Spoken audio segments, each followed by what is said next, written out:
अजय, रोहित, सीमा और नेहा, चार दोस्त जो रोमांच के शौकीन थे। एक दिन उन्हें एक पुरानी सुनसान हवेली के बारे में पता चला जो उनके शहर के किनारे एक घने जंगल के पास थी।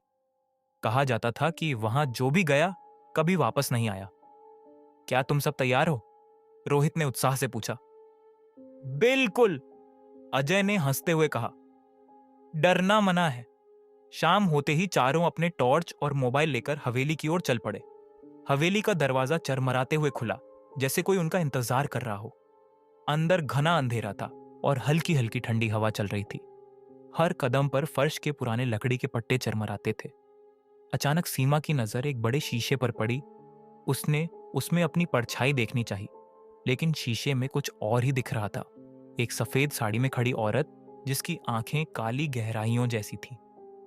नेहा, तुम देख रही हो? सीमा ने कांपते हुए कहा। लेकिन जब तक नेहा पलटी, शीशे में सिर्फ उनकी ही परछाइयां थीं। सीमा ने घबराकर आंखें बंद कर लीं। तभी हवेली में एक जोरदार धमाका हुआ। किसी ने दरवाजा बंद कर दिया था। चारों ने दौड़कर दरवाजा खोलने की कोशिश की, लेकिन वह जाम हो चुका था। अचानक हवा में एक सिसकियों की आवाज गूंजने लगी। चारों ने पीछे मुड़कर देखा। सीढ़ियों के ऊपर वही सफेद साड़ी वाली औरत खड़ी थी। उसके पैर जमीन से ऊपर थे। बाहर निकलो, अजय चिल्लाया। चारों उल्टे पांव भागे, लेकिन जितना वे भागते हवेली उतनी ही बड़ी लगने लगी। गलियारे खत्म ही नहीं हो रहे थे। तभी एक बच्चे की हंसी सुनाई दी। रोहित ने देखा, एक छोटा बच्चा उनके पास खड़ा था, लेकिन उसकी आंखें लाल थीं। वह मुस्कुरा रहा था, लेकिन उसकी मुस्कान अजीब थी, गहरी और डरावनी। तुम लोग अब यहीं रहोगे? बच्चे की आवाज गूंजी। अचानक पूरे कमरे में हजारों आवाजें गूंजने लगीं। रोने की, चीखने की, हंसने की।